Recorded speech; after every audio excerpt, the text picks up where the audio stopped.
Profe, muy buenas noches. Me llamo Nicolás Esteban Patiño Castro. Mi grupo está conformado por Diego Guerrero.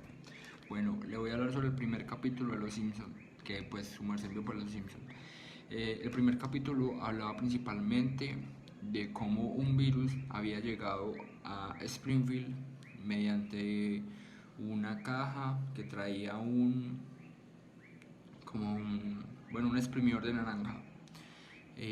Antes de que esto fuera enviado a Springfield, una de las personas que estaba empacando la caja tosió dentro de la caja, ¿sí? Entonces pues esto llevó el virus a Springfield y pues bueno, hubieron muchos problemas, principalmente como vimos en una parte en la que Marge fue a comprar medicina. Estaba súper cara, muy cara, lo que más o menos actualmente está pasando, que es lo que está pasando con los tapabocas, que en un tiempo también estuvo pasando con los geles antibacteriales, que estaba súper costoso todo. Bueno, eso es un ejemplo de lo que mostró reflejado el capítulo de Los Simpson en lo que está pasando actualmente, ¿sí? Podemos ver cómo el de noticiero, no me acuerdo cómo se llama, el Canoncito, el señor habla de que llegó un virus y que hay 300 infectados. Entonces pues eso hace que la gente de una busque a los médicos y pues haya aglomeración de personas y por ende puede haber un aumento de contagio, ¿sí? Entonces podemos ver cómo siempre los medios de comunicación aumentan como ese daño psicológico, no lo diría como daño psicológico, como ese miedo psicológico hacia la gente, y hace que la gente tiende a alborotarse y a buscar soluciones ya. Entonces tenemos que pensar un poquito más calmado y delicado todo, ¿sí? Entonces ese fue mi argumento en cuanto al primer capítulo. Muchas gracias.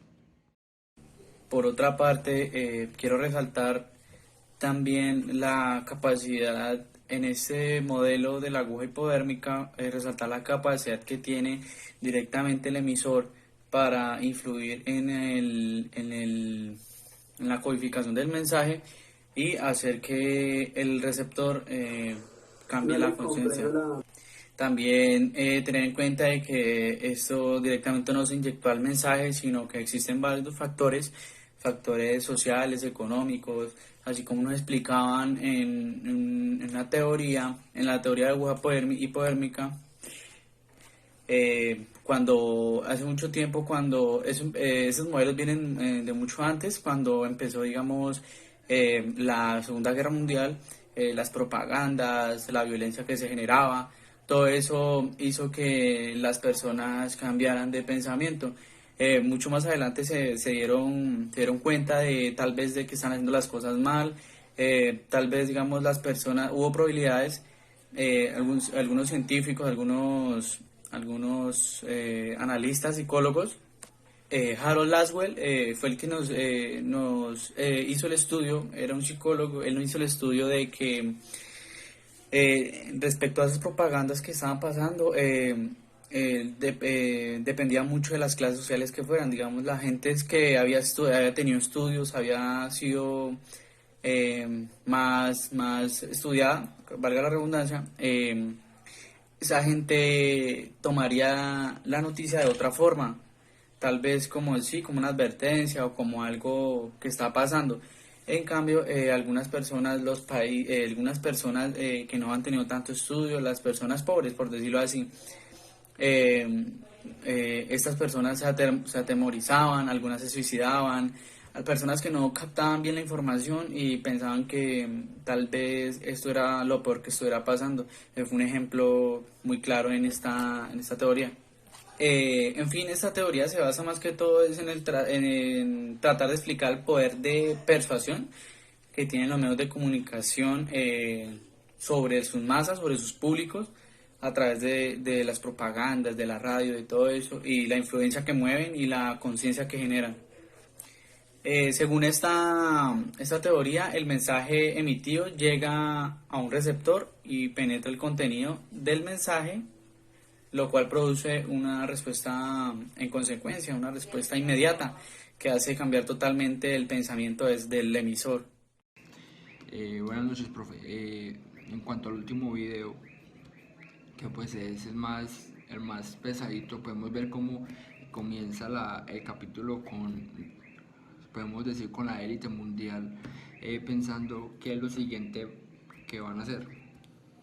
Y pues en sus planes está liberar una pandemia como actualmente está pasando. Podemos ver que sí puede ser creado y podemos ver que sí puede ser manipulado mediante el periódico, mediante las noticias, porque como sabemos la agenda mediática es eso, manipular las grandes masas mediante noticias, así no sean ciertas, pero las hacen ver ciertas. Entonces es incluso el poder psicológico, el daño tan increíble que hace, ¿sí? Durante todo el capítulo vimos como el capitalismo siempre estuvo presente, siempre el capitalismo siempre estuvo pendiente. Ahí en una parte en la que hablaba de que el señor Bers llegó a comprar todas las vacunas, llegó a comprar todas las vacunas. Entonces, y hubo una otra parte en la que el jefe Gorgory se estaba revolcando en lo que había quedado de la droga cuando el señor Burns pasó por encima del carro. Él se estaba como revolcando y decía que se sentía sano, aún de eso, o sea, sin importar que tenía un problema de sobrepeso, o sea, se le olvidó todos los problemas, porque en ese momento solo está pensando eh, lo que, en lo que tenía ahorita, lo que estaba viviendo. Entonces podemos ver como los medios de comunicación, o sea, él tenía más enfermedades, como podemos ver que el sobrepeso, puede posiblemente tener diabetes, pero se le olvidó porque se estaba revolcando entre la vacuna del virus de los gatos. Entonces, ahí podemos ver cómo el capitalismo se ve muy involucrado en esta parte, cómo les conviene a ellos. Pues ya realmente no sabemos si lo hacen a propósito, o sea, si lo hacen, digo, si lo hacen con un bien común o lo hacen solo como por tener más poder, que pues desafortunadamente a una persona normal no le ve la necesidad de tener tanto poder. Y como ellos mediante los medios de comunicación manipulan absolutamente todas las noticias. Entonces, eh, y ya, profe. Pues ya en el resto del video, cuando el señor Bers se vuelve, pues pierde la memoria por un tiempo, podemos ver cómo los habitantes de Springfield se aprovechan de él para, no sé, vengarse por lo malo que él ha sido y, y cómo, y en la última parte también en la que